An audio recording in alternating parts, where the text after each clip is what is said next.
Hello guys. आज का interview question है इस कंपेरेबल अ फंक्शनल इंटरफेस। थोड़ा कंफ्यूजिंग क्वेश्चन होता है इंटरव्यूज़ में, एंड यूजुअली जो इंटरव्यूअर होता है वो कई बार कहेगा कि ये नहीं होता फंक्शनल इंटरफेस।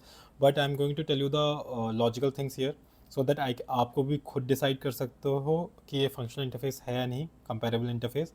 एंड ऑल्सो आप आंसर भी प्रॉपरली कर सकते हो। तो first of all, coming to the question, yes, comparable interface is a functional interface. Reason being, before that will see कि फंक्शनल इंटरफेस होते क्या हैं। Functional interface are those interfaces which has exactly one abstract method. They can have static, default and private methods as well.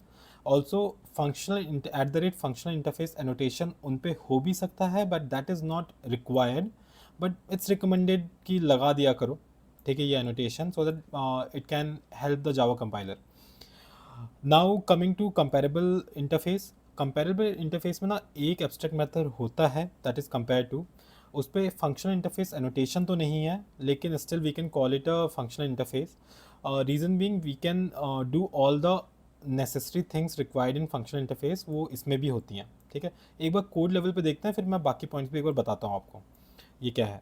तो अगर हम code level पे आएँ, ठीक है, तो कोड लेवल पर अगर हम देखें तो इंटेलिजेंट पर अगर आप देख पा रहे हो तो मेरे पास एम्प्लॉय क्लास है, ठीक है। एम्प्लॉय क्लास में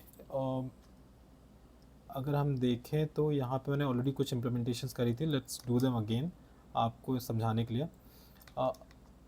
यहाँ पे फाइल भी देखोगे तो बेसिकली अगर मैं कंपैरेटर, चलो कंपैरेटर वर्सेस कंपैरेबल ही बता देता हूँ पहले। कंपैरेटर जो इंटरफेस देखोगे, कंपैरेटर में अगर आप जाओगे इस इंटरफेस में तो देखो यहाँ पे फंक्शनल इंटरफेस का एनोटेशन भी लगा हुआ है, and it has one abstract method that is compare. और वो क्या करता है कि वो दो ऑब्जेक्ट लेता है सेम टाइप के और उनको कंपेयर करता है, ठीक है। इसका इम्प्लीमेंटेशन अगर हम देखें अपने साइट पे तो देखो यहाँ पे क्या किया है, कंपैरेटर इंटरफेस डिफाइन किया मैंने, और वहाँ पे मैंने ये लैम्डा इम्प्लीमेंटेशन किया है, that is comparing by the salary, ठीक है। और इसको फिर मैंने एज ए स्ट्रीम के थ्रू यूज़ करके सॉर्टिंग में यहाँ पे यूज़ किया है, और देन यहाँ पे प्रिंट किया है ये, ठीक है। अगर मैं इसको प्रिंट करूँ तो मुझे सॉर्टेड डेटा दे देगा। ये देखो आप, तो इसने सॉर्टेड डेटा दे दिया 560, 880 एंड 890। ये जो डेटा था इसने सैलरी के बेसिस से सॉर्ट कर दिया। But if you come to comparable, अब ठीक है, चलो कंपेरेबल इंटरफेस में चलते हैं। पहले कंपेरेबल इंटरफेस में अगर हम आए तो आप देखो यहाँ पे पहले तो फंक्शनल इंटरफेस का एनोटेशन नहीं है, but that is not required, so no issues there. हमारा स्टिल ये इंटरफेस फंक्शनल इंटरफेस होगा because it has one abstract method, ठीक है, कंपेयर टू। बट यहाँ यहाँ पे मेन रीज़न आ रहा है कि बाकी इंटरव्यूअर्स क्यों कहते हैं कि ये फंक्शनल इंटरफेस होता नहीं है। अब देखो ये कंपेयर टू में ये एक ही ऑब्जेक्ट ले रहा है, ठीक है, इसका काम है कंपेयर करने का, तो ये एक ही ऑब्जेक्ट ले रहा है, तो ये करे कंपेयर कैसे कर रहा है भाई, किससे कर रहा है, ठीक है, मेन थिंग इज़ दैट। तो अगर आप कंपेरेबल इंप्लीमेंट कर रहे हो अलग से किसी मेन में, ठीक है, और आपने एम्प्लॉय ऑब्जेक्ट लिया, तो एम्प्लॉय क्या करेगा, ये यहाँ पे हमने सैलरी रिटर्न करवा दी सिंपली, और हमने एक न्यू एम्प्लॉय में ये बेसिकली कंपेयर डाला है, कंपेरेबल वाला कंपेयर टू डाला है, तो ये कुछ नहीं करेगा, बस सैलरी रिटर्न कर देगा ना। लेकिन जो कंपेरेबल है, that and this is one of the reason कि इंटरव्यूज़ कहते हैं कि ये अपना काम तो कर ही नहीं रहा है ना, इसलिए फंक्शनल इंटरफेस नहीं है। But that is not the right answer to it. Basically comparable interface has one abstract method and it is able to do lambda implementation.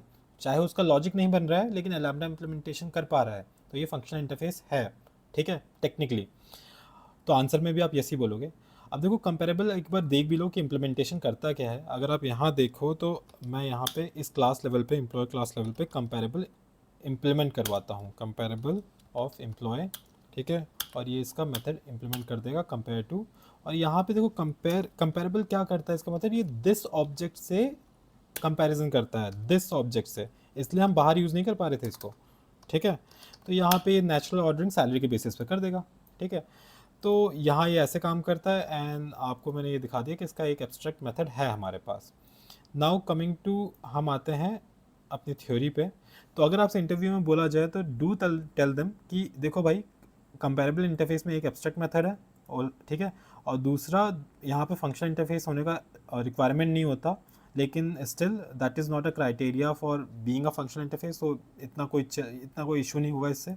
तीसरी चीज़, हम लैम्डा इम्प्लीमेंट कर पा रहे हैं, बट लैम्डा सेंस नहीं बन रहा, but still lambda is being, lambda expression compatibility है यहाँ पे, तो ये हमारा फंक्शनल इंटरफेस होगा।